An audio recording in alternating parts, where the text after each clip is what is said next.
Andrew Johnson from England. Actually, this gentleman has given presentations and written and posted a number of articles on various websites about 9/11, about Mars, about chemtrails and anti-gravity research, while challenging some of the authorities to address some of the most compelling data that is available. His website is www.checktheevidence.com, and he recently attended a conference in Europe called the Global Breakthrough Energy Movement back in November, and actually attended that conference with Dr. Judy Wood. Now, before I turn it over and introduce Andrew Johnson to you, I want to tell you this is how I had met Andrew Johnson.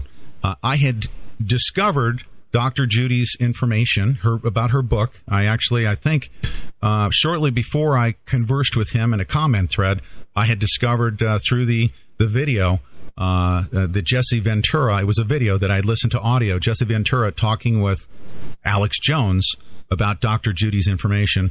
And Jesse Ventura since then obviously has done a lot for the world to release Dr. Judy's information that he believes is very, very important. Now, Andrew Johnson met me in a comment thread. I had just started learning about her information, and I was immediately starting to talk to people in comment threads. And he brought something to my attention that was so impactful and helped me kind of focus on the task at hand, and that was to learn about all of the evidence.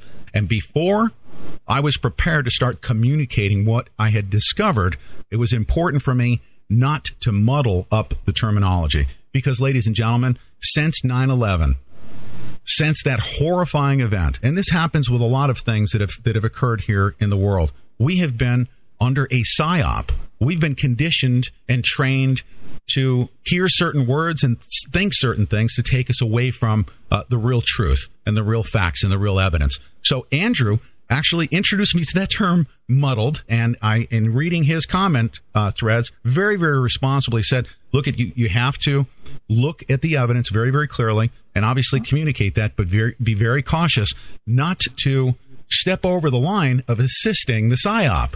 So you have to be very, very cautious as to how you speak of these things, and you also need to be very cognizant of the fact that you're conversing with people, in some cases, who are employed to be there to oppose everything that you're saying about 9/11 evidence, such as what Dr. Judy Wood has revealed, is that the possibility that directed energy weapons were used on 9/11. And we shall be opposed by that, especially if free energy that is available for the entire world could potentially put an oil industry out of business. They have a lot of spare cash to spend in opposing what we're about to talk about here today. So, Andrew Johnson, 2 months ago, I think it was approximately, that we had met in that comment thread, and since then I've learned so much about two things: Dr. Judy Wood's evidence, as well as how to counter the PSYOP and deal with the so-called trolls that are out there on the internet. It's a very, very interesting phenomena. And welcome to the Pete Santilli Show.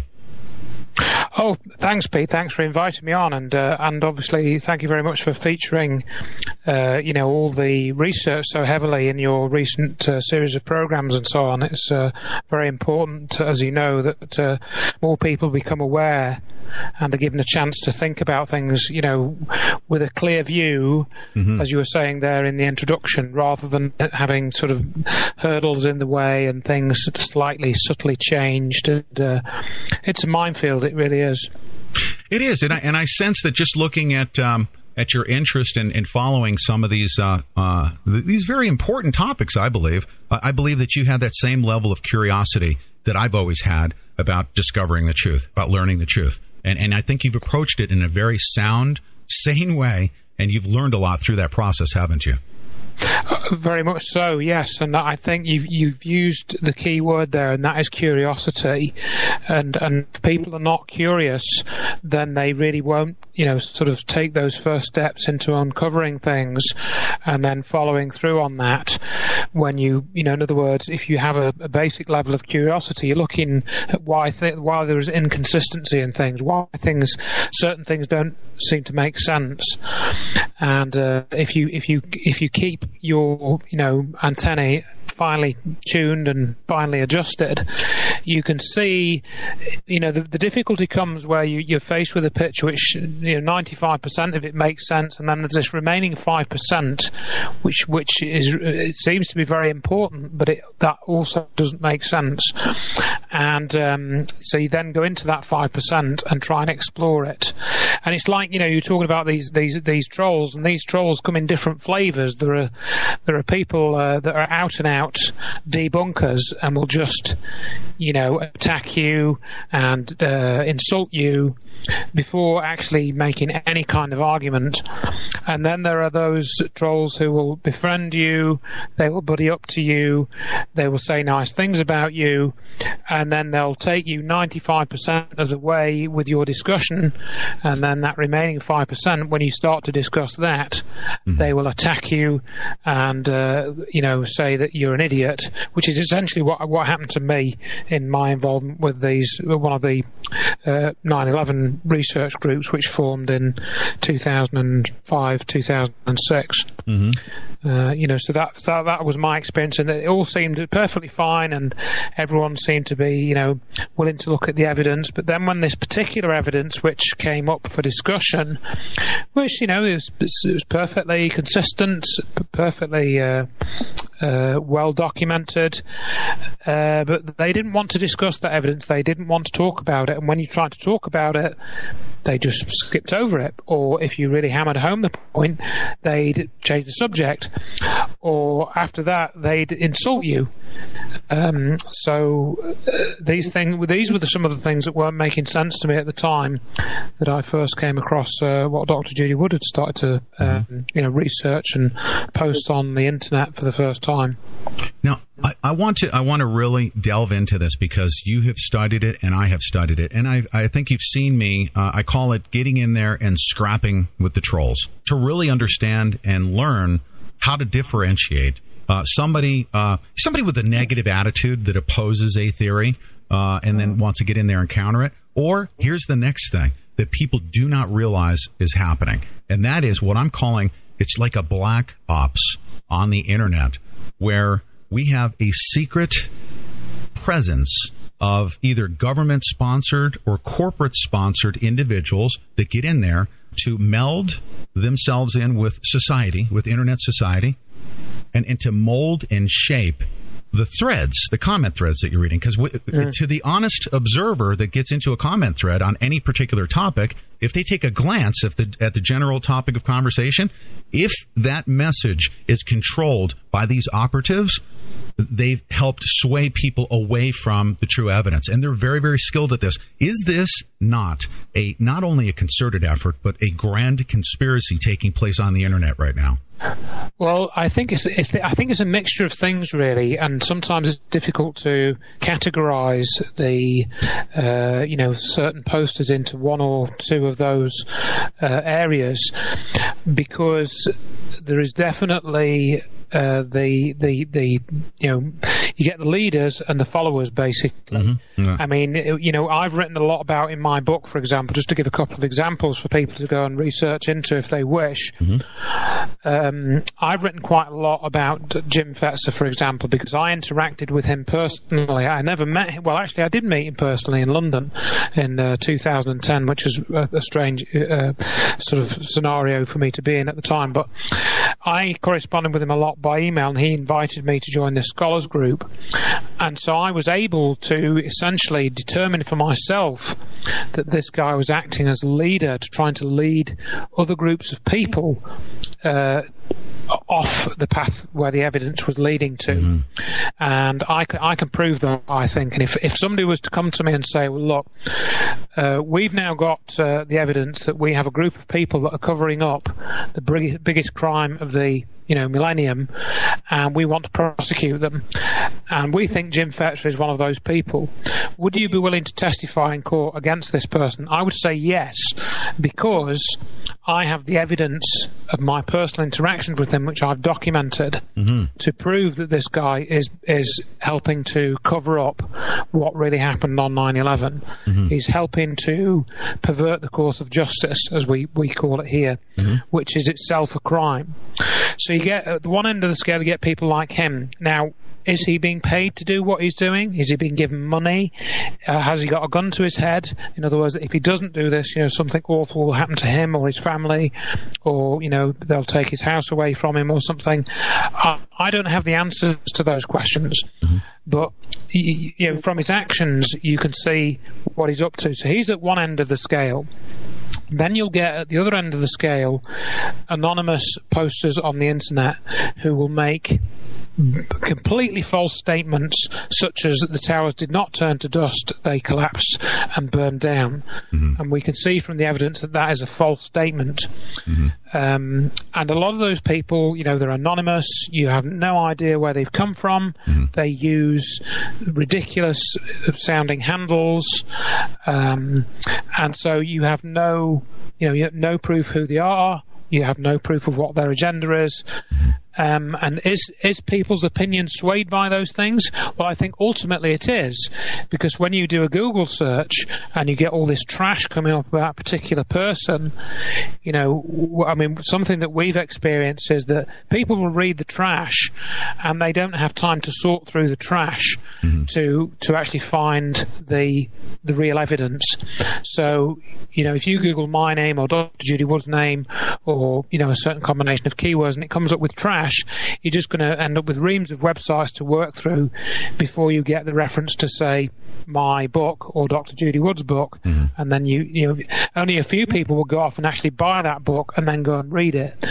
So that's the way that it works. I call it signal to noise ratio. There you go. So if you can generate a lot of noise and make a sort of a few statements which are true mixed in with a lot that aren't, then for people that haven't studied this I've been studying this for coming up for 10 years now. Mm-hmm. For people that have not invested that amount of time in it, they've got very little chance of actually finding out what's going on.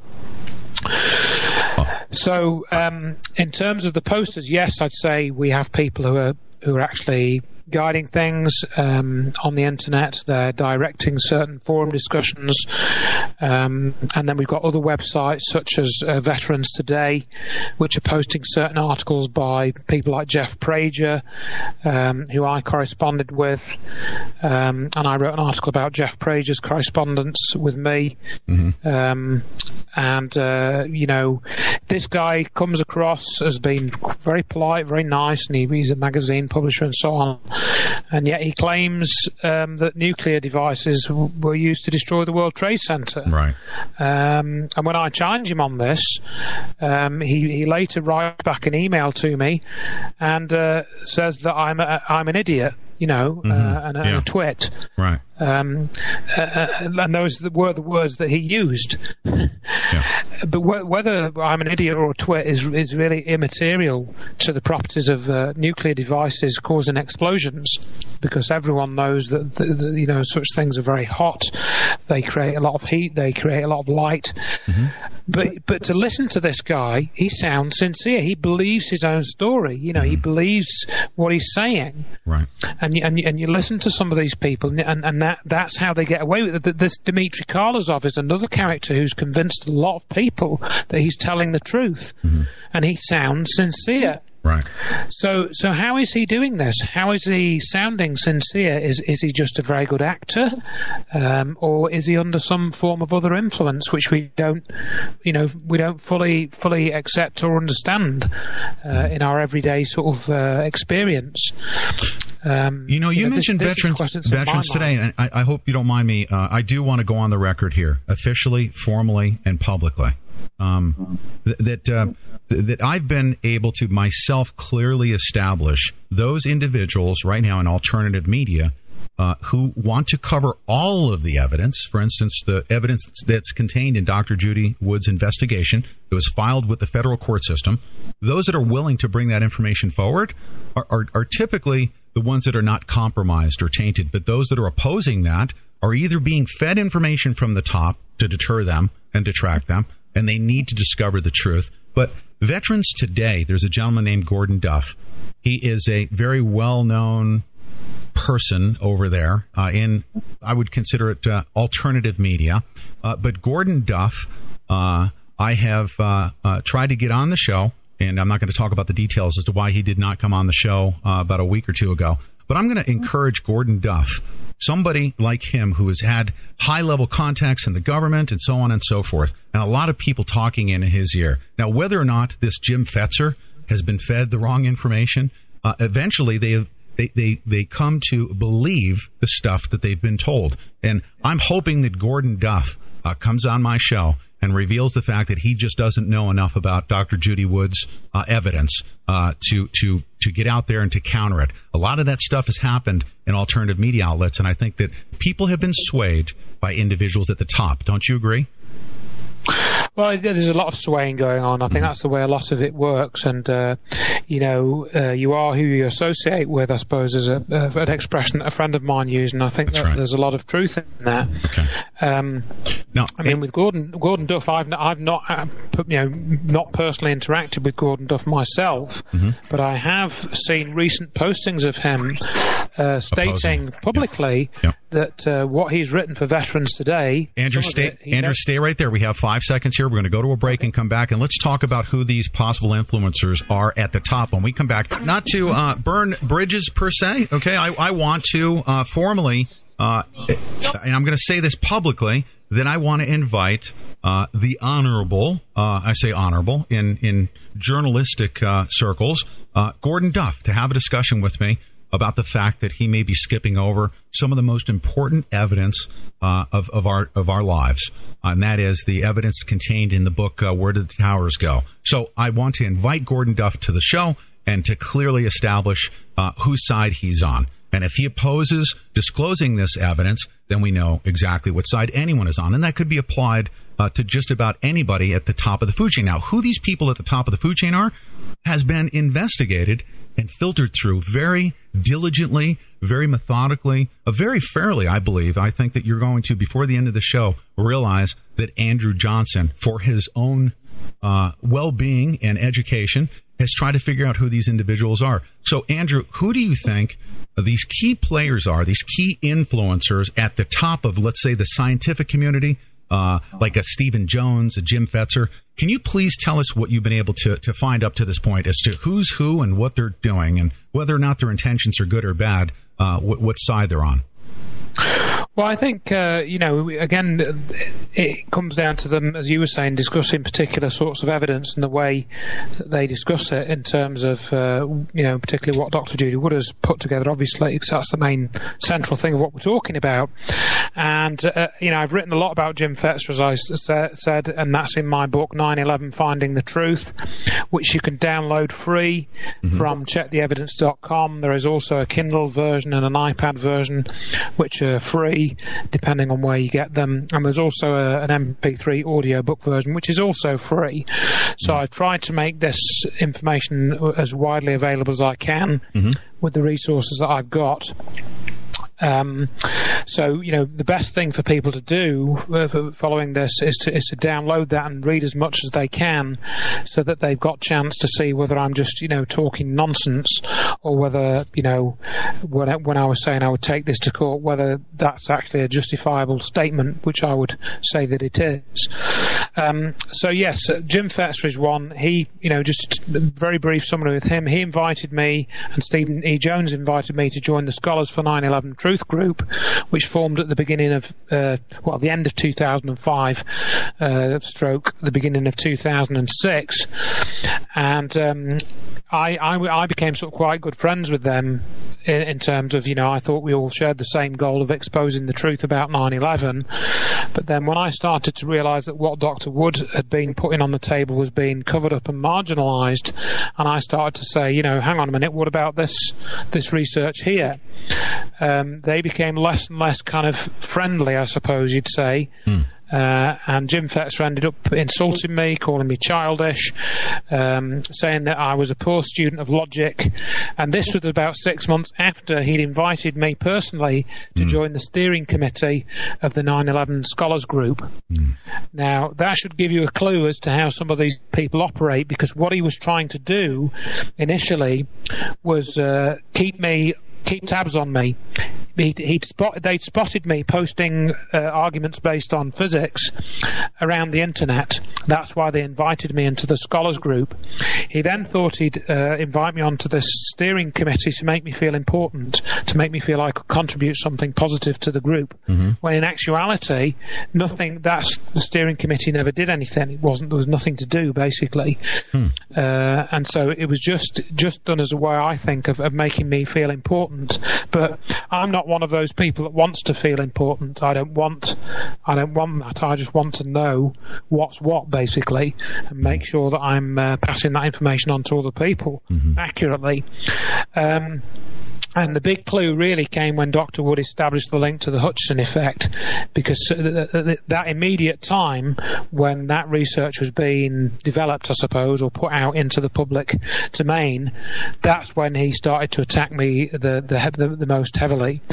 And also when we started to talk about the connection of Stephen E. Jones, who was involved in cold fusion research in the late 80s, and is mentioned 100 times in Dr. Eugene Mallow's book, Fire from Ice. When we started to talk about that, Jim Fetzer wasn't really that bothered about talking about that. And of course, Stephen E. Jones wasn't particularly either. And that really, to me, was a very, very big indicator that the energy issue was extremely important in what happened on 9/11. So Stephen E. Jones, his job in the 9/11 research community was essentially to try and herd people together in the scholars group was one venue to attack the people that were presenting the most compelling evidence for something very important, and that in this case was primarily Dr. Wood. Jones didn't really attack me. I mean, I haven't really got any scientific credentials of any particular note, so I was of no threat to them. But he did try and sort of say that I was acting to not allow scientific fairness or something. I can't remember the exact words he used in this message, but he didn't correspond with me very much. He didn't try and he never contradicted anything that I said about him, and neither has Jim Fetzer, for that matter. He's never denied anything. I've put on my website that he's singled himself out as somebody who's willing to cover up the crime of 9/11, and he's never argued with that one either. So if he wants to sue me for libel or whatever, then he hasn't done so, and neither has anyone else for that matter. There was another person who did try and sue me for libel, and that was Alfred Weber. Alfred Weber runs a website called Peace in Space. He runs a website called exopolitics.com, and I became familiar with him in my study of the UFO field. He was very interesting in that he interviewed Dr. Judy Wood and John Hutchison together. He's actually one of the few people to do that. He personally interviewed Dr. Judy Wood and John Hutchison together at his house in February 2008. He got the evidence from the horses' mouths, and he agreed with them. At that time, I've got a recording of that, and he actually said, yes, this is huge, this is enormous, this is big. We can see the energy connection quite clearly now, thanks to your research. When are you going to publish a scientific paper? 6 months later, he has his own radio show, and he gets on somebody called Loren Murray, who claims to have been a geoscientist at Lawrence Livermore Lawrence Livermore Laboratories, and he says to her at the start of this interview, so why did you think HAARP destroyed the World Trade Center? And she says, well, actually, it was Dr. Judy Wood's research that made me think that. And then Alfred Weber says, now, without mentioning Dr. Judy Wood, tell me why you think HAARP destroyed the World Trade Center. So if that's not a muddle-up and a cover-up right there, wow, I don't know what is. He was making it plain, and I've got audio clips of them saying that, so people can actually hear that recording rather than me just, sort of making that up. Yes, sir. So Alfred Weber is another one. He's involved with the cover-up. Now, Andrew, before we go to our break, we have a caller on the line. Would you mind if I took a caller real quick? Not at all. Okay. We have Stephen On the line, you're live on the Pete Santilli Show. We have just a couple minutes here. Do you have a question for Andrew Johnson? Yeah, I'm curious. Do you think maybe Fetzer is just jealous of the publicity that's something that competes with some of his sort of, take on things? If he's more concerned with that, he seems like he's almost more of that than he is a COINTELPRO agent. I really want to, I really think that Dr. Wood is on to the real thing, but I think that it's not solidified, and I think all these other countering sort of arguments still need to go on until we get to the truth. But attacking all these guys personally, it's like, who even cares? Who even cares about what Fetzer thinks? Well, it's important, Stephen, and I'm going to let Andrew address this because we are going to cover this right after this break. But go ahead, Andrew. I'll let you answer that. Right. One of the strategies is that if somebody attacks us, if somebody attacks me and calls me whatever, which is documented in my book, which has nothing to do with what I'm talking about, then we have to respond.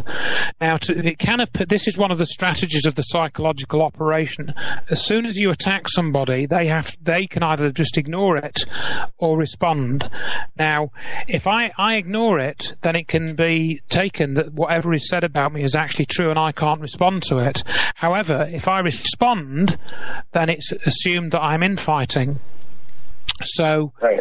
It's sort of a no-win situation once the person who's made an attack makes the attack. I agree. So going back to your question, I haven't answered your question about Fetzer yet.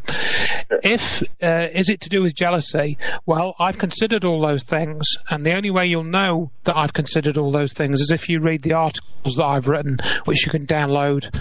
You can either view the individual articles on my website, and you can see the emails from Jim Fetzer, or you can read the whole book. So, is it jealousy? Is it jealousy? I would say no. It goes way beyond jealousy. But you'd have to read the articles to find out. The way he got, I think he's kind of like a snob when it comes to sort of his education and everything. And when Judy was teaming up with what's the guy's name, the Canadian guy that you guys. And by the way, it's Dr. Judy Wood. Mm-hmm. I'm sorry, I think she's a genius. Yes, Dr. Judy Wood. But when she was teaming up with the Canadian guy who doesn't have a real formal education, that's where the whole Fetzer divide started to occur. And then he seems like an insecure child for the most part when he's criticizing Judy. He agrees with her, Dr. Judy Wood, but then at the same time he always takes a shot at her not closing the loop. But that's all he's got. And I listen to Fetzer, but I know he's limited in that scope. Stephen, have we covered everything? We're going to go to a break here. I didn't want to interrupt you. Are we okay? Did you get all your questions out for Mr. Johnson? I did. I'm sorry. It's always tough to talk to you, Pete. I hope I don't overtalk you because you're such a polite guy. But anyway, great show. And I just want to hear more about Dr. Judy Wood's theories and less about the infighting and all that crap. Nobody cares about it. Yes. Actually, we do care about the infighting. This is important. When a psychological operation is perpetrated upon the American public to shape their minds, we want to find out who is talking into their ears. It's really important. We come back, we're going to talk about how Alex Jones is so important in this regard. It's important that we bring him up. We'll be right back. We were just talking through the break. I mean, and I thought it was important for Stephen to get out, and I think he said this before on our show. Why is it important to bring up these people? Let's just talk about the evidence. Well, I would say that it is the equivalent. Learning who these people are just as big a part of the evidentiary package, okay, because the cover-up that has taken place before, during, and after 9/11 has been the most damaging thing to our society, because if they're going to herd, they're going to attack, they're going to credentialize, establish credibility with their scientific education and all those things, and then out there blurting to distract us away from the evidence.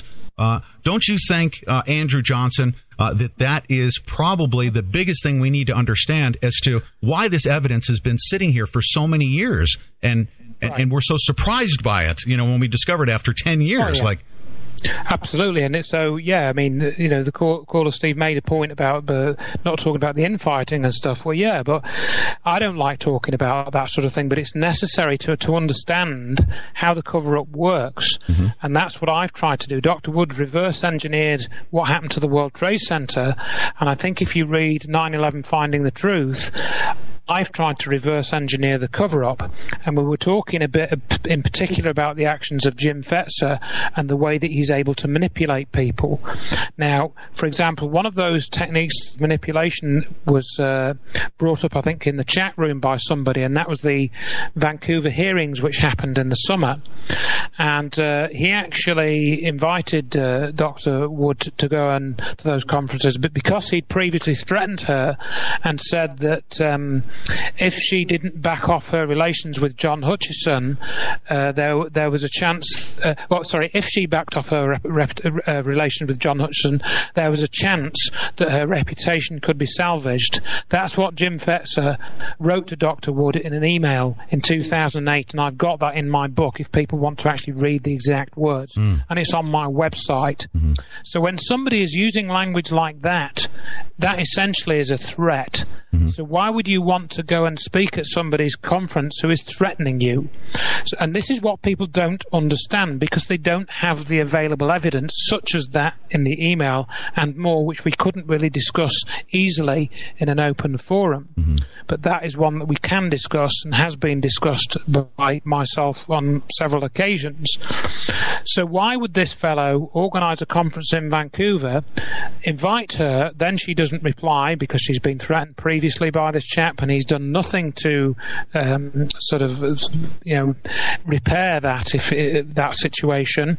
He then invites somebody else who's not a scientist to present Dr. Judy Wood's research, rather than, for example, showing the DVD which I produced in 2011 with all the up-to-date research. He could have shown that at the conference free of charge, at no expense, but instead he decides he would invite somebody else by the name of Claire Kuhn to present this evidence and do the best job she could do, which actually, if you go and look at the best job she could do, introduces nuclear devices which were not in Dr. Wood's presentation. It introduces a lot of spelling mistakes which were not in Dr. Wood's presentation. It introduces tiny thumbnail images which were very blurred and not in Dr. Wood's presentation.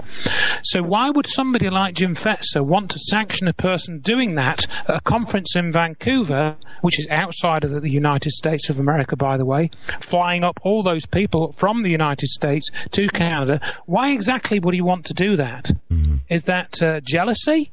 I don't think so. I think that's going some way beyond jealousy. And if people want to find out the details, I suggest they read the article about what those Vancouver hearings were for. And I would suggest it was to encourage debate and actually reduce the level of certainty. In other words, there is no need to debate what happened to the World Trade Center anymore, because it is already known what happened to it.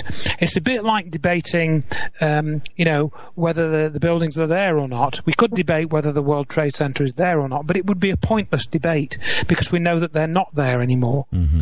And this is another of the way that the psychological operations works, that if you encourage debate about something, you then implicitly assume that the truth is not known. And that's another of the tactics that Jim Fetzer has continued to use over the last 3 or 4 years. And there are many people who are willing to help him with this. Was it HAARP? Was it fluoride? Was it this? Was it that? Was it mini-nukes? Well, we're not really sure if nanothermite exists in this form, so it might have been a secret military version of nanothermite. All of this stuff, it's all encouraging debate and discouraging the fact that we know what happened to the World Trade Center. We know that it was destroyed with an energy weapon. We know that energy weapon has some similarity to the Hudson effect in terms of the effects that it creates. We don't know if it's exactly the same thing. We know that Science Applications International Corporation, for example, was involved in helping to write the NIST World Trade Center reports. We know that they were in charge of ground zero security. We know that Science Applications International Corporation do research into directed energy weapons because that information is posted on their website. The same can be said of Applied Research Associates. So if people want to know about 9/11, I think they need to be really focusing their attention on these companies and writing to them and asking them the tough questions about why they were willing to participate in a science fraud in relation to the technical reports of the destruction of the World Trade Center. I think that would be a good thing for people in your country to do. Mm-hmm. Now, I want you to speak to also. I believe that this is a very, very important thing, that the people at the top of, I call it the food chain of information, that are dictating and controlling this message, because it's almost a scientific. When you say that you reverse engineered the cover-up, I mean, you've also looked at the fact that they've used the credentials, the education, the credibility of all these people that are propagating falsities. Talk about that credentialization, because a lot of people follow and say, well, so-and-so has this degree, and he's the most renowned scientific researcher in the area of, small nukes. Absolutely, and in fact, find there's actually a relatively small number of people with PhD degrees who are looking at the evidence at this sort of level. We could really, certainly Jim Fetzer, for example, though he has a PhD, it's not in science, it's in the philosophy of science, so he's not actually a scientist. Stephen E. Jones does have a PhD, but we know that he was associated with the cold fusion cover-up, and you can read about that in Dr. Mallow's book. There are very few other science PhDs that are involved in this. There was another PhD that people sometimes bring up, and that's Dr. Greg Jenkins of the University of Maryland. He was last heard of in 2007. I think he's published one or two papers, possibly mid to late 2007, in this website which is called the Journal of 9/11 Studies, which was set up by Stephen E. Jones. And isn't it peculiar that the Journal of 9/11 Studies, if you spell that out, is the word Jones,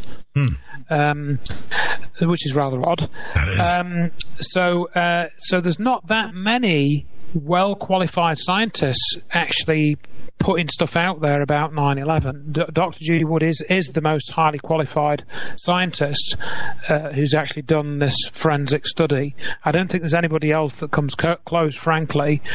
But the credentialism was used on me. I mean, you can read about that in what Fetzer tried to sort of say to me. He tried to sort of pull the credentialism card on me, but I didn't really try and play a card in return, because I don't have one. I don't have the scientific credentials, as I've said before. Right.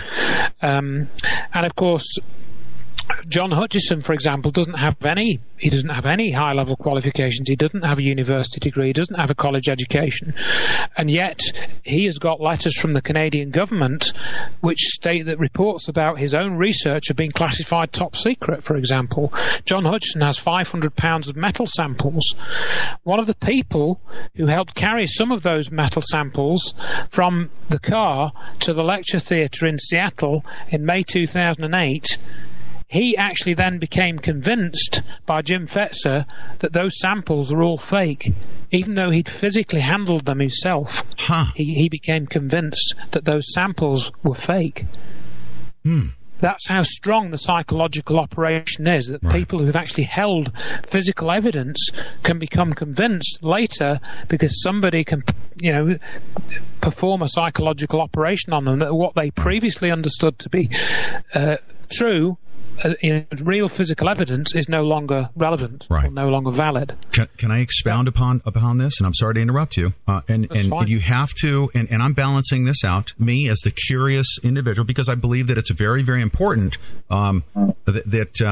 the credentials. I mean, like, for instance, Dr. Judy Wood's credentials to talk about interferometry, right? Obviously, she's an expert in that area. But it's important to know that the people that are presenting this evidence to you are qualified to do so, to understand it and to be able to translate it into a language we can understand. So I'm not taking away from that. But let me reverse engineer this thing for the listeners to why this has been used against us. Because if, for instance, tritium is discovered in the dust, they thereby go out and find a nuclear expert that can give every single justification for tritium being contained in that dust, in that evidence. And they sway the minds of the people with their justification for why tritium is there, to include everything but the possibility of cold fusion or low energy nuclear reaction. Right. Yeah. Right. Mm-hmm.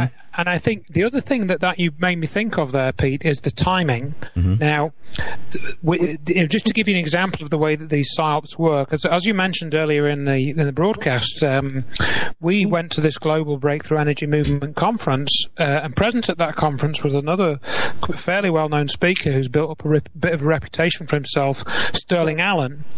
And I can tell you that he became quite agitated when the tritium was being discussed in Dr. Wood's presentation. And then soon after that, Stephen E. Jones published a new letter or something. I don't know whether it was a letter or he said he'd done a new experiment relating to Pons and Fleischmann's cold fusion research in the 80s, which Sterling Allen then proceeded to quote. It seemed very much to me as if the exposure of this tritium evidence at the conference had rattled a few cages, because Stephen E. Jones felt it necessary to come out of retirement to supposedly perform an experiment related to cold fusion, which he hasn't done, I think, for probably at least 10 years. So when you get these things being made public, and then other groups or other researchers posting new things specifically to try and debunk those observations, such as the ones you were referring to about the tritium, right, that to me is highly suggestive that those bits of information are vitally important to actually confirming that this is indeed an energy phenomenon that we're looking at in terms of what happened to the World Trade Center. That's right. And indeed it's related to cold fusion or low energy nuclear reactions, and that people need to be distracted away from that and made to doubt that, right, so that it's not discussed. So I think that's another aspect of the way that these psychological operations are working, the timing of them. Right. Now, how we as the layperson, I'm going to consider myself a layperson, I'm waking up to all of this. I'm not a scientist who is credentialed, but I will say this, I can hold a nuclear scientist who comes forward to justify the presence of tritium. I will hold that person accountable to their credentials if they're excluding the possibility that tritium is a byproduct of cold fusion. I will actually hold their credentials against them if they choose. And this is where the layperson can say, okay, what side of the agenda is this guy on? He is a credentialed nuclear scientist. Why is he not mentioning cold fusion or the possibility of that? What is he trying to conceal? Well, I think it becomes difficult in those areas because we as lay people, we have to take their word for it. And that's the way that the credentialisms works at times. They'll make a statement and you assume that they're telling the truth because of their credentials, when in actuality they may be telling the best version of the story as they know it and they've been taught it. But then you have to consider the underlying possibility that what they've been taught is incorrect. And that incorrect knowledge has been in place for 20, 30, 40, 50 years. And all that they studied and presented has been based on that incomplete or incorrect knowledge. And then when somebody like me comes along and says, but have you considered the Hutchison effect? They'll say, the Hutchison effect, what's that? I'll go and Google it, and then they'll find all these articles debunking John Hutchison and saying that he makes fake upside down videos, and they'll come back to you as a credentialed scientist and say, but these videos that John Hutchison has produced are all fake, and there is no scientific evidence to show that what he's been doing is real. Right. And because because it's very, very difficult to reproduce his experimental setup, then it's hard to take that back for them to take that back into the laboratory, and go forward from there. And so this is why we're in this difficult area with this particular phenomenon. Oh yes. That it's been reproduced many times by John. He can tell other people how to do it, but because they don't believe it, because their science doesn't explain it, they're not willing to try to reproduce it, because if they do, it means that a lot of their textbooks and so on are going to have to go in the bin, because or in the trash, as you would say. So so that's one of the problems as well. We're looking at some knowledge which is so fundamental and so powerful and so world-changing that people have a very, very hard time accepting that it's not been discovered before. Very, very complex thoughts, but it needs to be recognized. Everyone can understand that credentialism is so complex that it could be used. It could be used against us. For instance, towards me, like Pete Santilli, you're not qualified to talk about Dr. Judy's evidence because you're a non-scientist. They could be used as a means to hurt, attack, distract. Right now, I'm going to play a brief audio clip here. We have just a couple minutes here. I may have to bring it, but let me bring this up here real quick. Here's Mr. Fetzer quizzing John Hutchinson. Okay. Now, Judy, I've been informed that we have John Hutchison on the line. So, John, I want to welcome you to the Dynamic Duo. Hello. John, could you tell us a little bit about yourself, your background, your education, especially your training in science and technical subjects? Well, my education is I flunked my coloring book and blocks. I'm self-taught, and I've been involved in many applications in engineering and research, and one of them happened to be into Nikola Tesla, which... We come back. We're going to finish that recording. This is important. Don't you dare go away. Credentialism. Bet you never heard of that term before. So here publicly, I'm going to declare myself an advocate of truth by revealing the fact that what took place on 9/11, I believe that they want to conceal it from us because they don't want us to know that energy is available to us freely. That the energy that was used is available to all of us if it's used for good, but it was used for evil, and that's why they want to keep it away from us. So I want to publicly declare myself in the face of the oil industry, someone who wants to out them and expose them for what they are. And I don't, guess what? I don't have the credentials to do so. I have a mind, it's a free one. I have a heart, it's a big one. And it's on the side of all of the people that have been victimized. Okay, now let's go back to the victimization perpetrated by Mr. Fetzer on John Hutchison. Okay, let's listen to this audio recording. Well, my education is I flunked my coloring book and blocks. I'm self-taught, and I've been involved in many applications in engineering and research, and one of them happened to be into Nikola Tesla, which was able to replicate a lot of his experiments. And pushing it beyond the envelope there, we were managed to cause levitation of objects and also the destruction of objects, as it's called.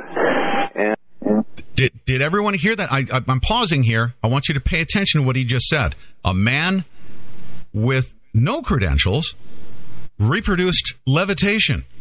He actually bent a piece of solid copper 2.5 inches in diameter. Okay? And this is a man who has the credentials of us meat and potatoes people.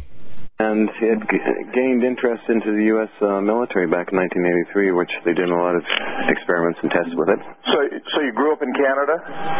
Yes, I did. Whereabouts? Oh, I'm in New Westminster, British Columbia. I grew up in North Vancouver, by the way. In North Vancouver? Yeah, I was away in Europe for a while and just landed in the West. I presume you went to school there, or high school, for example? Well, I had a private tutor, and we were mostly I was into chemistry quite a bit, and I was in the chemical lab, also gunsmithing and machine tool work. But a little later on, I got into the Tesla stuff, which is kind of intriguing. But you never matriculated to a university. You didn't actually you don't have university degrees. You don't have an academic background or a scientific background other than what you learned in the process of your tutoring and your self-learning. That's right, yes. Thank God for that, because if I went the normal route and all that stuff, then I'd be programmed to not think outside the box. Excuse me, I've been under the weather all week with a nasty case of the stomach flu. How have you made your living, John? Well, I made my living through various, defense contractors, giving demonstrations for them, as well as, that's Canadian, as well as American, and Germany. And of late, I've been doing a lot of television shows, and there's really high demand for that, so they pay large amounts of money for coming here to film. And before you got into the effects and so forth, your discoveries, how were you making ends meet?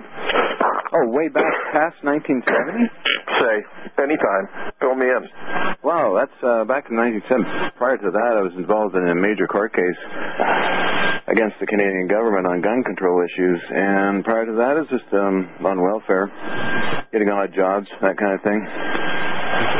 So, it was a lot of fun. Not so long time ago. It seems like that. You and Judy are kind of striking contrast cases because, of course, Judy has multiple degrees in academic background, 60 peer-reviewed articles, and your background is completely the opposite. Yeah, kind of wild and woolly there, but it's been an interesting adventure. I get along fine with the scientists and that.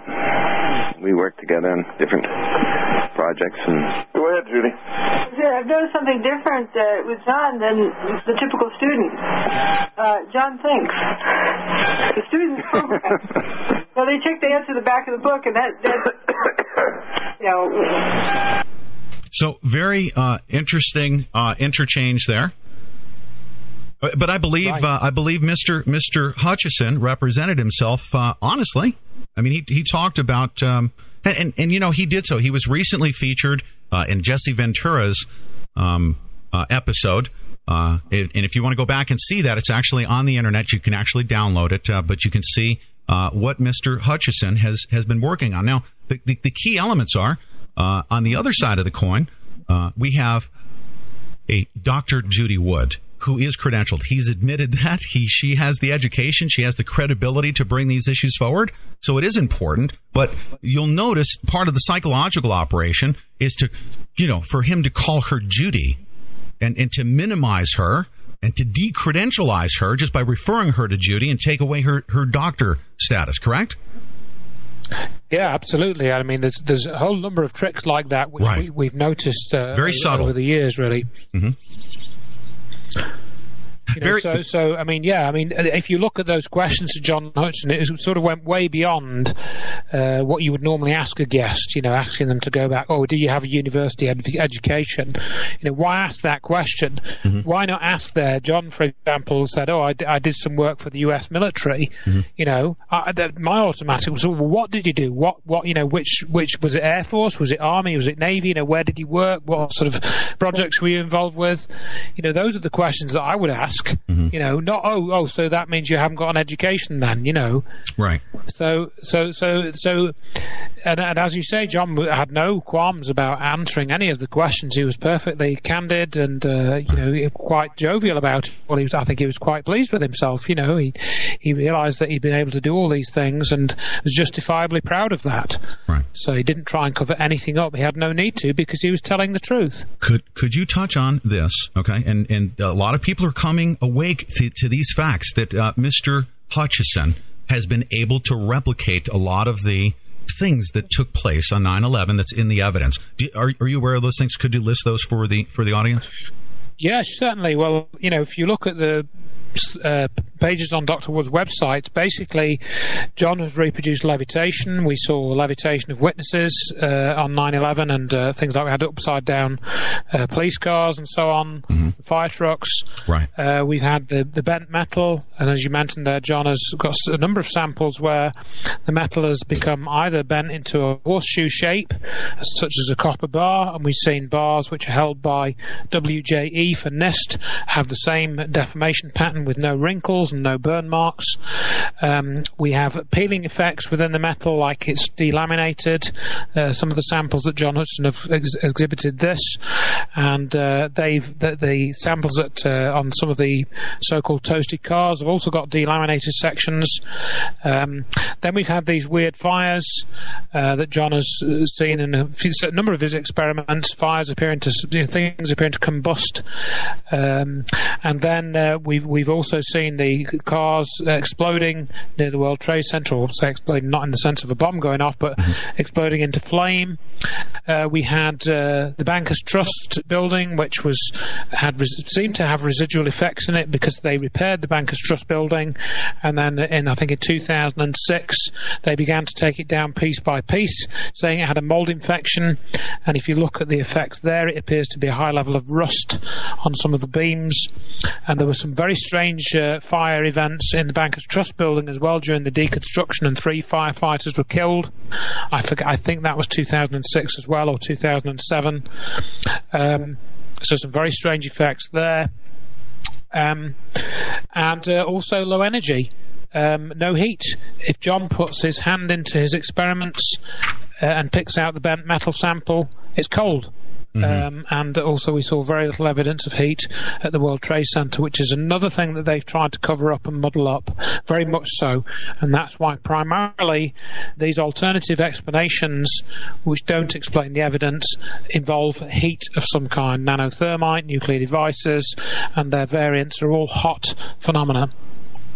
Yes. Now, the key element, and tell me if you agree or disagree with this, is that Mr. Hutchison has been able to replicate things, even on a smaller scale, with respect to levitation. There was a scientist named George Pigott, who was in Where Did the Towers Go?, who essentially, as a scientist, way back when, I don't have it in front of me, but he, Mr. Hutchison, was able to replicate that process whereby in a static field you could cause levitation, correct?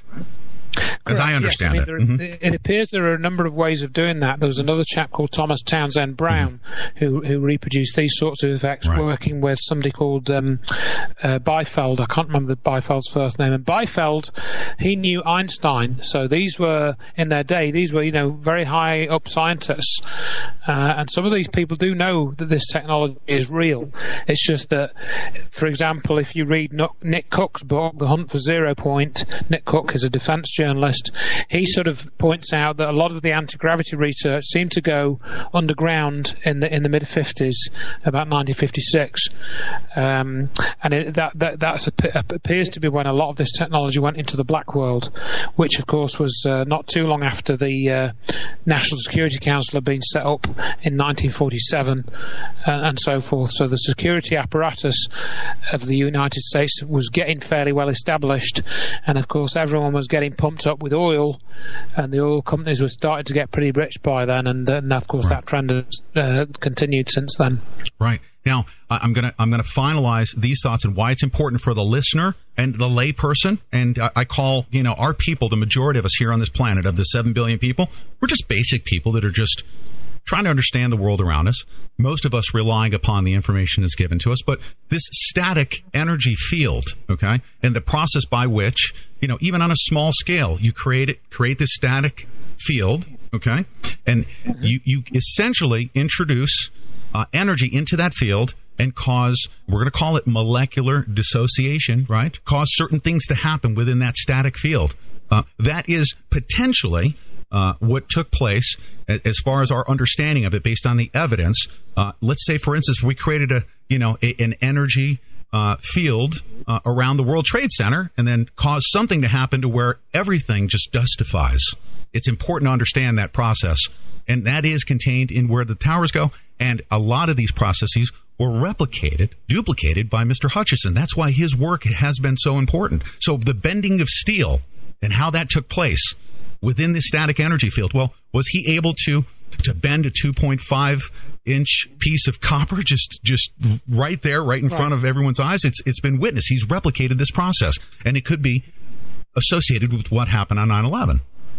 Right. I mean, that's it. I mean, John's replicated this many, many times, and this is one of these myths that you come across. Oh, he can't replicate it. Well, if he can't replicate it, how come he's got 500 pounds of metal samples then? Did he just do that in one go? I mean, these are the sort of lies that get promulgated, and then people just repeat them. So that's how the psychological operation works. Right. But underlying that, yes, the description that you gave there is it's to my knowledge, pretty accurate. And if you introduce and mix together certain forms of energy, such as radio frequency energy, which John was using, microwave energy, and as you say, a static field from something like a Van de Graaff generator or a Tesla coil, you can get some very unusual effects coming out, but you have to do it in specific ways and it takes a long time to get this set up. But people like John Hutchison was visited by the military-industrial complex in 1983, headed up by Colonel John Alexander, and you can go and listen to John Alexander talking about his visit to John Hutchison. He doesn't make any secret of it, but he claims that what John Hutchison was doing was psychokinesis. So we can see clearly that there is a direct line into the military-industrial complex that knows about John Hutchison's research. Right. And and it's 18 years from 1983 to 2001. Right. And from our understanding, John Alexander already knew, already understood what John Hutchison was doing when he first went there. So they probably already had the technology at that time. Okay. Would be my guess. So it's very important to understand that yes, the evidence is all there. All you need to do is study it and essentially convince yourself. I'm not out to convince anybody of anything. All I've done is made my experience and knowledge available for people to study for themselves. That's right. And if they want to take a look at it, fantastic. And if they want to write to me and ask me questions to clarify something, I'll be over the moon, and I will do my best to answer their questions if they're asked in a respectful manner. Based on what you've learned here, and before we go to the break here, I want to ask you this key question. Based on what you've learned about what took place on 9/11, is there evidence that levitation occurred on 9/11? Is there evidence? Oh, yeah, very much so, yes. There is evidence, very clearly. So that's the first question. Secondly, has that process of levitation been replicated by Mr. Hutchison? Correct, it has, okay. Yes. And is there a patent that George Pigott has, and it's contained in the book? There is a patent for reproducing in this electrostatic field. Now, most people find this to be unfathomable. And then when they hear from reputable individuals in alternative media, like Alex Jones, who call it space beams, don't you think that's a diversion tactic? It is. I mean, Alex Jones as well. I mean, one thing we should discuss here, which we discussed in the break, was that, I understand that this evidence. We're going to cover this. We're going to cover this right after the break. Stay right there, okay. Andrew. Yep, we have 9 seconds. We come back. We are going to talk about what Alex Jones's role has been in keeping your mind away from these very important facts. Ladies and gentlemen, I'm joined by Andrew Johnson, who has done over the past 10 years to not only satisfy his curiosity, but to address and find and seek the truth. And he has learned how to sift through the truth tellers and the truth distractors. But let me conclude my point here, because the listener can say to themselves, why is this important, this Hutchison thing? And you're talking about levitation. It sounds like all a bunch of hocus pocus. Really, I mean, a lot of people coming new to this and awakening to it need to realize that people like George Pigott and his, we can say it, George Pigott and his levitating balls. Okay? He has a patent for doing such a thing. And also, very important thing that we must understand, and here's the crux of the entire conspiracy, the cover-up, and the reason why it took place. There was a man named Nikola Tesla. And in 1901, he started building something called a Wardenclyffe Tower. And very simply put, this is what I've learned about it through this whole experience right in front of our listening audience. Nikola Tesla figured out a way to build a tower, a massive tower.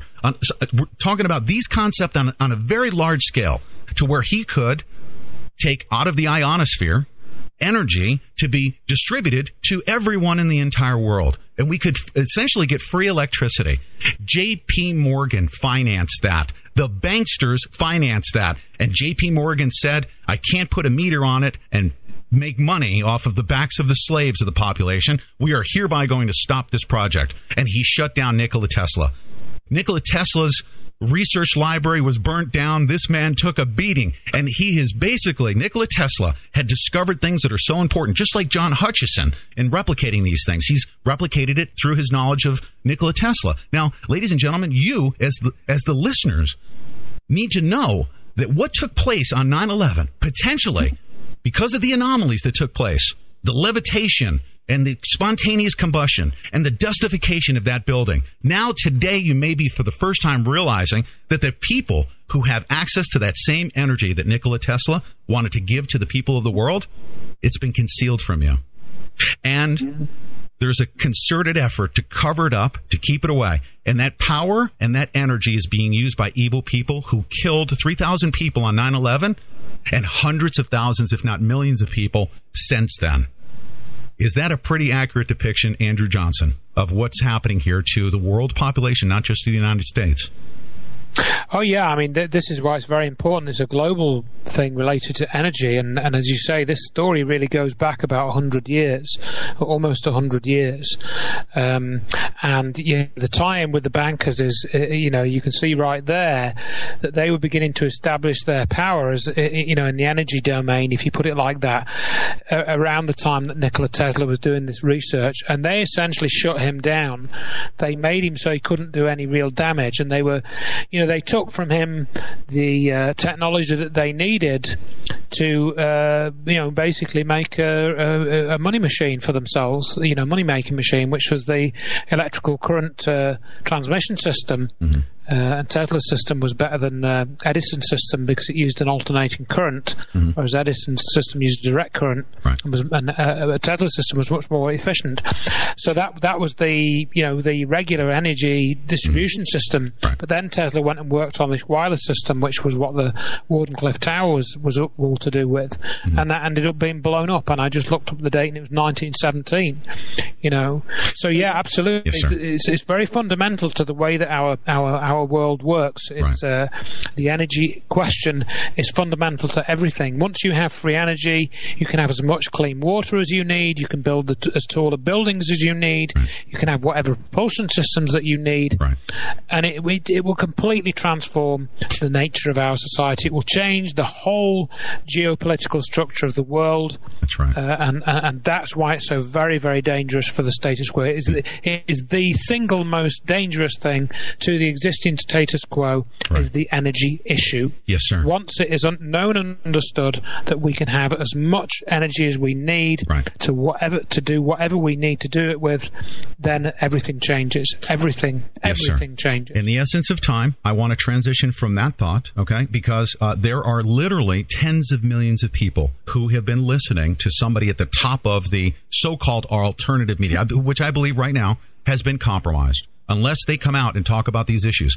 But have you ever listened to Alex Jones? Have you listened to him? I have, and okay. we were talking a bit about him in the break before, and Here's my question. Hold on one second as you answer this. This is the most important question that I've been asking myself. Have you ever heard him discuss these most important inventions and the most important evidence that took place on 9/11? Have you ever heard him mention that on the air? Well, I think he's probably mentioned energy. I know he's talked about peak oil, for example, being a scam, which I agree with. Mm-hmm. I agree that peak oil is a scam, but he has not connected the energy issue to 9/11, and I believe the reason why he has not done that is because not many people have heard of Nikola Tesla in the wider scheme of things, but just about everyone in the world has heard of 9/11. So it's very, very dangerous to connect these ideas of 9/11 and the energy issue together and talk about the evidence which connects them. Now, people might say, well, Alex Jones is just, he just hasn't come across this, but we can clearly see that that's not true, because he has, he's already ridiculed this research. He's described it as space beams. He's described Dr. Judy Wood as, or implied that she is Marvin the Martian in a discussion with Stephen E. Jones a few years ago. Right. He has bigged up Stephen E. Jones, claiming that he's got all these credentials and he works for the government and he's headed up research for Los Alamos National Laboratories, which of course is where they developed the atomic bomb. So is it that Alex Jones just hasn't come across this? Is he not smart enough to sort of discuss it? Well, clearly those things are not true. Alex Jones is very smart. He's a very intelligent, very articulate man. He knows what he's talking about. Right. He's had every opportunity in the last, this research has been on the table since 2006. The Hudson effect research has been on the table since 2008. So we're coming up to the 5-year mark now. Right. And Alex Jones still hasn't given it a proper discussion with his 30 million listeners or however many it is. So whatever he's doing, whether he is a willing participant or an unwitting participant, he is now part of the cover-up, the most important cover-up in the world. And Alex Jones is now a part of that. I don't care whether he's a Jesuit or a Zionist or whatever it is. He has covered up the study of this research and this evidence, which proves the connection between 9/11 and energy. That's right. It is the most important question before us for the reasons that I've already stated. Credentialism and holding nuclear scientists or scientific researchers and all those people that establish credibility to come out and propagate the falsities on behalf of the oil industry. I think that's where the big money comes from, of course. But we can hold that same level of accountability to somebody like Alex Jones in alternative media, that he is credentialed by his experience, by his knowledge. He's very, very smart, okay? And we can hold him accountable that if he does not know this and he does not share this with people, he can therefore, in my eyes, as a layperson, be considered suspect. Why would he be wanting to hold this? Because I hold him accountable to all of his knowledge, all of his experience, and him calling himself, he's a self-proclaimed 9/11 truther. And for him not to disclose this factual scientific information would cause us all to consider him to be suspect, correct? Well, I certainly do. Yes. You know, I mean, I've made mistakes in the past in my own research. I used to believe the thermite story. I used to believe the official story of 9/11, and I've said that many times in the presentations that I've given. But I've now realised that I was wrong, and I freely admit that. I don't have a problem admitting that originally what I found out and what I thought was wrong. Right. And I've never heard Alex Jones say anything like that. I've never heard him express that kind of humility, which is actually one of the important factors. And we've touched on that essentially already in our discussion. So that's another factor. If you find out that you're wrong, don't be afraid to admit it. That's right. And there are many psychological triggers which we are encouraged not to do that. Politicians, for example, will never admit that they were wrong. Scientists will rarely admit that they were wrong when they discover something. They'll always try and say, well, actually, they'll make excuses. Well, don't bother. Don't waste the time. Just say, look, I was wrong. This is why I thought what I thought, and now I know that was wrong, and this is why I now know that this is true. In the remaining moments here, we have just a couple of minutes left. Andrew's book can be downloaded, tinyurl.com/911 FTB. And you will also find that copy. I will have it on our website from now until 7 billion people know about it. Okay? I will have it on my website. Now, of course, I want you to take these remaining moments and share your final thoughts with our listening audience. And Andrew Johnson, this has been a great, great conversation as a follow-up to Dr. Judy Wood's presentation. Thank you very much. Yeah, well, I suppose there's one thing I should add, really, to the discussion. One of the things that is often, and I think even your caller mentioned it, Dr. Judy Wood's theory. Dr. Judy Wood doesn't have a theory. What she does have is a set of evidence. And I'd like to point out that if you wanted to prosecute somebody in a court, you couldn't do it using a theory. You have to take evidence to the court. And that's exactly what Dr. Judy Wood did with the help of attorney Jerry Leapart in 2007. And she laid the foundation for the legal case using the request for correction to NIST in 2007, and then she built that the follow-up to that into this court case, a Ketam case for science fraud against 23 of the contractors that NIST used to write the technical reports, and you can read about that on her website. Awesome. Andrew Johnson, thank you. Here are my final words to anyone out there. And I've called out Mr. Gordon Duff. I know that you have the heart, mind, and soul to come forward and say, maybe I haven't looked at it right. And I want you to come on the Pete Santilli show and admit that in front of the public. That way you can join all 7 billion of us. Alex Jones, it's time for you to come forward and reveal the truth about what you may have been either intentionally or unintentionally concealing from the entire world. I encourage you to come forward. That would be the only instance where you could come on the Pete Santilli show. I have an open invitation to you, but only to discuss those issues. Good day, everybody, and stay awake. December 21st, the day of awakening. Let's do this right. Good day. I'm going to ask him if he wants to take some questions and field some questions from the chat room. And Andrew Johnson? Yep. Sir, with your permission, I don't know what your schedule looks like, but would you be willing to stay with us for a few moments to answer some questions from our chat room? By all means, yeah. Okay, awesome. And Susanna Cole, awesome show. Oh, it was fantastic. Awesome show. Andrew, seriously, thank you so much. Andrew Johnson. You're very welcome. Has for doing it. Yeah, this has been. I can't tell you how many people have come to me, sent me personal notes. Susanna Cole, you see some of the messages that come through to Pete at the PeteSantilliShow.com. People who are literally waking up right in front of us. It's the first time they're touched by this information. Andrew, I'm sure you get tremendous gratification from this over the past several years. Watching people awaken. Yeah, I mean, it's, certainly in the last sort of 6 months, I don't get, like hundreds of emails or anything. I've had probably 4 or 5 really quite interested emails and with some quite heartfelt, sort of emotions in there. One guy wrote to me, and it's very interesting actually, because he actually went down to Ground Zero, I think, on 9/11 or the day after, and they smuggled themselves into the site with one of their brothers had a police, he was a policeman or something, and they got in with his card or something. I can't remember his badge or something, and they were walking around the place, and then he'd only found Dr. Wood's book within the last 2 or 3 months. And in fact, what happened was, I know what happened. I remember the story. Hurricane Sandy had gone past. He was in Connecticut, and his power had gone out, and the only thing he had was his Kindle, and he downloaded 9/11 Finding the Truth onto his Kindle, and he started to read it, and then he logged on, and he got Dr. Wood's book when his power came back on, and he wrote to me, and he said he told me about all this story about him going to Ground Zero, and he never really thought anything of it. He thought it was a bit weird, but he didn't understand it.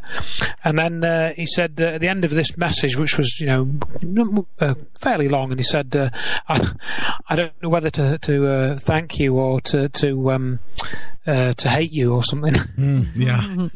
All right, because it had been such a big, it was just such a rough ride for him, but I think he was glad that he finally was able to make sense of things, but it was very uncomfortable, obviously, what he was having to come to terms with. Yep, I have a question here, and this comes from, we have a couple questions here. I am Aquarius, but I'm under the impression something will come out of that will change people's thinking. Okay, there's a comment about, I think, December 21st. Andrew, is there a community anywhere that is fully informed on free energy and is taking steps towards utilizing the technology to benefit all?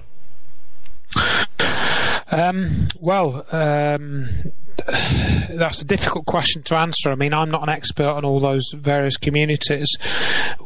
I've heard that there is a community, I think, in Sweden or Switzerland, a small village or town, that actually has spirited away a free energy generator on which they run their village, and they keep it very secret. And a few people have apparently seen this, but it's almost become mythological now, because I don't know exactly where this is, and I heard of this story a few years ago. What I found is I've put together a presentation called Infinite Energy, but not for the masses, and that's on my website. And I think I mentioned in the conversation we had a couple of days ago, Pete, that this character, Stephen Greer, who set up this free energy group called Seize Power in 2006. Yes, this is important, yes. Mm-hmm. And then he basically, that didn't go anywhere. And then he kind of said, I'm going to start a free energy group in 2007 called Aero 2012. And it was as if the first one never existed, because he never even mentioned it. And there are a number of groups like that around. And if you go on to brucedepalmer.com and you download the Bruce De Palma, there's a PDF file about Bruce. Is it Bruce? Can you spell that? It's Bruce, and I'll type it for you. Okay. In the thing. Okay. You can paste it in the chat window. In fact, if I put it in there, that's both of you, isn't it? Okay. So, awesome. Bruce De Palma. Okay. .com, I think. I can't type. If you go to that website, let's just see if I've got that right. I'm pretty sure that's right. Yeah, there's some PDFs that you can download there, and there's some from a chap called Adam Trombley, who invented a device called a homopolar generator, or it was based on it was actually a closed path homopolar generator. You can find details on there somewhere, I think. And Adam Trombley. Mm-hmm. Let's see if it's. I didn't receive that. I didn't receive that message, by the way. It's Bruce D. Palma, DEPAL. I've put it in the shared. Oh, in fact, it's gone. Oh, you did. Okay. It's in the chat room. Okay, fantastic. Awesome. I'll put it in yours as well. Okay, excellent. What Adam Trombley sort of alludes to is that most of the free energy movement is as controlled and infiltrated as just in the same way that we've been talking about 9/11. Mm-hmm. And there's trolls around every corner. And what I've documented is that the problem with the free energy scene is that there are a number of free energy devices around that work, and people have used them and use them to produce small amounts of free energy up to a few kilowatts in size. But when they try and put them into commercial production, that's when the problems start. Mm-hmm. Because you can get small investors interested, and they'll bring in maybe $1 million or something to get the first production run financed or whatever. But then they'll come up against health and safety regulations. Then they'll come up against other regulations, and questions start being asked. Mm-hmm. And of course, when the questions start being asked, those questions and those answers get fed back up and up the chain into these secret networks. Right. And that's when the influence starts coming back down the chain, and things get shut down again. Right. I mean, you can go and look at one of the examples I looked at was this fairly recent one. Let's see for lutech.com.au. By the way, I have a follow-up question to that availability of the free energy stuff when you're ready to take my question. I believe it's an important one. Are you personally afraid of the power of big oil? That's who we're going up against. Are you afraid of them? I'm not personally at the moment afraid of the power of big oil. Personally, me, Andrew Johnson, because I'm no threat to them. I'm a nobody with a website that gets 700 hits on a good day, which is nothing. They don't need to worry about somebody like me.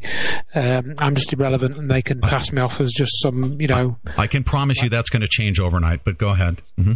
Well, I don't know. I mean, I've never been threatened up to now. No. I mean, your website traffic. I mean, not the threats. Okay. Well, maybe I'll get a few more. I'll get a few more hits. No, you'll get more than 700 hits. I promise you. Right. Okay. Fair enough. I mean, I've had spikes, into the couple of thousands or whatever. Right. But I do know that these people come and look at the website. I know that Science Application International, they've been poking around on there in the past. ARA, I think, have been on there. Sandia Labs, which is one of the Black Ops labs, they've been poking around.